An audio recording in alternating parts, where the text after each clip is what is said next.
4 जून को लोकसभा चुनाव के नतीजों में बीजेपी को जोरदार झटका मिला। पार्टी बहुमत से दूर रह गई। किसी तरीके से बीजेपी ने सहयोगियों के दम पर अल्पमत की सरकार बना ली।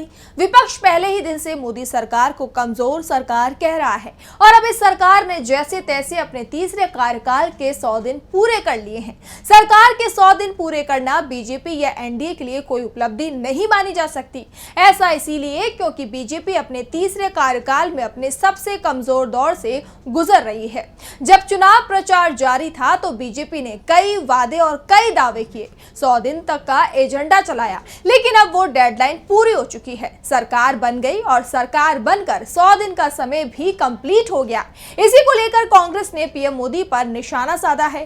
कांग्रेस अध्यक्ष मल्लिकार्जुन खड़गे ने मोदी सरकार के 100 दिनों का पूरा कच्चा चिट्ठा, पूरा रिपोर्ट कार्ड देश के सामने रख दिया है। नमस्कार, मैं हूं आपके साथ मानसी और आज इस स्पेशल रिपोर्ट में हम जानेंगे मोदी सरकार के 100 के एजेंडे और उसकी जमीनी सच्चाई को। आइए सबसे पहले देखते हैं कांग्रेस अध्यक्ष मल्लिकार्जुन खड़गे के उस पोस्ट को जिसने बीजेपी और पीएम मोदी की परेशानियों को और भी ज्यादा बढ़ा दिया है। खड़गे ने एक्स पर लिखा, नरेंद्र मोदी जी, आपने चुनाव के पहले 100 दिनों के एजेंडे का ढिंढोरा जोर शोर से पीटा था। 95 दिन हो गए हैं, आपकी मिलीजुली सरकार डगमगा रही है। थोड़ा रिकैप हो जाए। गरीब और मध्यम वर्ग की कमर तोड़ने के लिए आपकी सरकार जनविरोधी बजट लाई। जम्मू और कश्मीर, खासकर जम्मू में हमले हुए, सेना के कई बहादुरों को अपनी जान देनी पड़ी। 16 महीने हो गए, मणिपुर जल रहा है और प्रधानमंत्री जी आपने वहां मुड़कर भी नहीं देखा है। मोदी अडानी महाघोटाले में जो सेबी चेयरपर्सन की भूमिका और अन्य आर्थिक लेन देन सामने आए, उससे भाजपा पीछा नहीं छुड़ा सकती।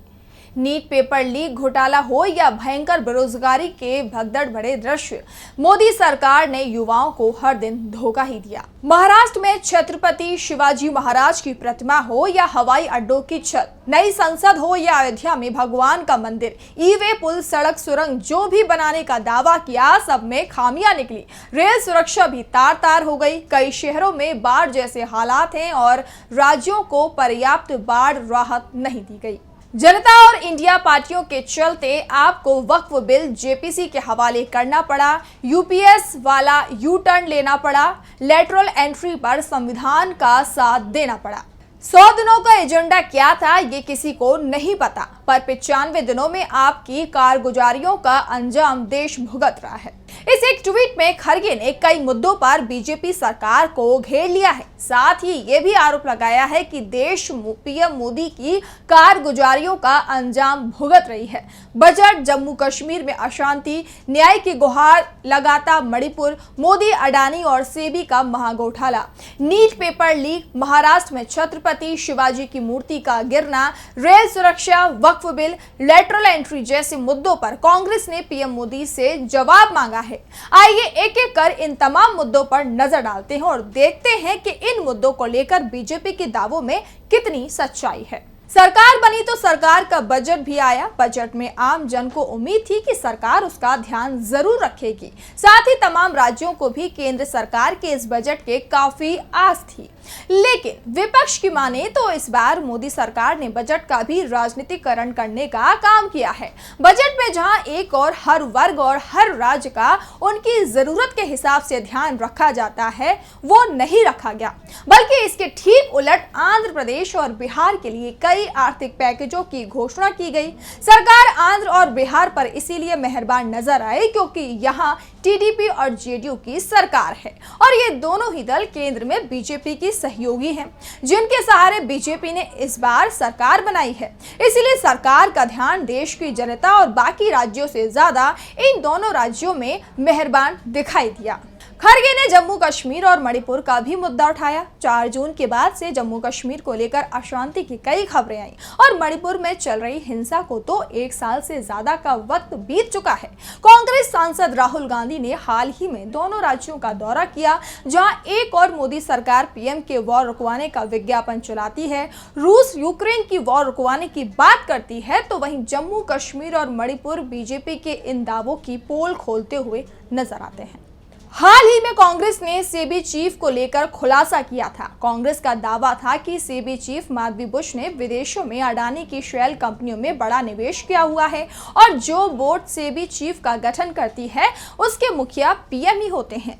तो घूम फिर के सुई पीएम मोदी की तरफ ही मुड़ती है कि क्या पीएम को इस पूरी घटना की जानकारी थी या नहीं। इसके साथ ही खरगे ने पीएम पर देश के युवाओं के भविष्य के साथ खिलवाड़ करने का आरोप लगाया।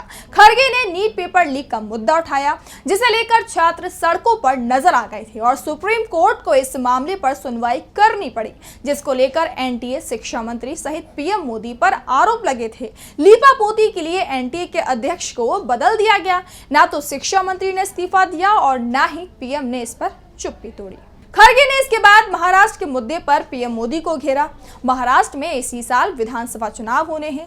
राज्य में चुनावी हलचल जारी है। इस बीच सिंधुदुर्ग में शिवाजी की मूर्ति गिरने की खबर सामने आई। पता चला कि महज 8 महीने के पहले पीएम मोदी ने खुद इस मूर्ति का अनावरण किया था, जिसके बाद विपक्ष मोदी सरकार पर हमलावर हो गया। मामला बढ़ता देख सीएम, डिप्टी सीएम ने तो माफी मांगी, बल्कि खुद पीएम मोदी को महाराष्ट्र आकर माफी मांगनी पड़ी। विपक्ष ने आरोप लगाया कि मोदी सरकार ने लोकसभा चुनाव को देखते हुए महज वोटरों को साधने के लिए इस मूर्ति का अनावरण किया था, जो 1 साल भी नहीं टिक पाई। खरगे के इस तरह के एक के बाद एक हमलों से मोदी सरकार के दावों की असलियत सामने आ गई है। खरगे ने छत्रपति की मूर्ति के मुद्दे के बाद सरकार को रेल सुरक्षा के मामले में घेरा। 4 जून को सरकार बनने के बाद से रेल हादसों में इजाफा देखने को मिला। आए दिन कहीं ना कहीं रेल हादसे की तस्वीरें सामने आ रही हैं। रेल मंत्री सदन में कई रेल हादसों की छोटी छोटी घटनाएं बताते नजर आए। घटना की नैतिक जिम्मेदारी लेना दूर की बात, रेल मंत्री मौके पर पहुंचे तो उसकी रील बनाकर सोशल मीडिया पर अपलोड कर दी। इसे लेकर सोशल मीडिया पर उन्हें रेल मंत्री का तमगा भी मिल गया। कहां एक और इन्हीं रेल मंत्री अश्विनी वैष्णव ने रेलवे सुरक्षा कवच की बात कही थी, जिससे रेल हादसों से बचने में मदद मिल सकती है, और कहां आज की तारीख में पहले से ज्यादा रेल हादसे एक के बाद एक होते ही जा रहे हैं, जो मोदी सरकार के दावों की पोल खोल रहे हैं। वहीं आखिर में बीजेपी के यू टर्न पर भी खरगे ने सरकार को जमकर घेरा। जहां एक और बीजेपी इस भ्रम में थी कि बीते 1 दशक की तरह इस बार भी वो सदन में मनमाने बिल पास करवा लेगी, वो भ्रम लोकसभा चुनाव के नतीजे आते ही टूट गया। विपक्ष मजबूत स्थिति में आ गया और नतीजा ये हुआ कि सदन में सरकार बैकफुट पर नजर आई। सबसे पहले वक्फ संशोधन बिल, जिसे विपक्ष के दबाव के चलते सरकार को जेपीसी के पास भेजना पड़ा।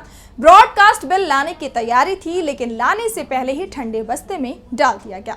यूपीएस को लेकर भी सरकार को यू टर्न लेना पड़ा और लैटरल एंट्री को लेकर जारी यूपीएससी के विज्ञापन को भी बढ़ते विरोध के चलते वापस लेना पड़ा। इससे साफ है कि अगर विपक्ष की माने तो मोदी सरकार अपने तीसरे कार्यकाल के पहले 100 दिन में बुरे तरीके से फेल होती हुई दिखाई दे रही है। जहां एक और सरकार लोकसभा चुनाव के प्रचार के दौरान बड़े बड़े दावे कर 100 दिन का रोड मैप पेश कर रही थी, तो वहीं कांग्रेस ने ये पोस्ट जारी कर मोदी सरकार के दावों की पोल खोलकर रख दी है। आपका क्या कहना है हमारी इस स्पेशल रिपोर्ट को देखने के बाद? हमें कमेंट बॉक्स में जरूर बताएं।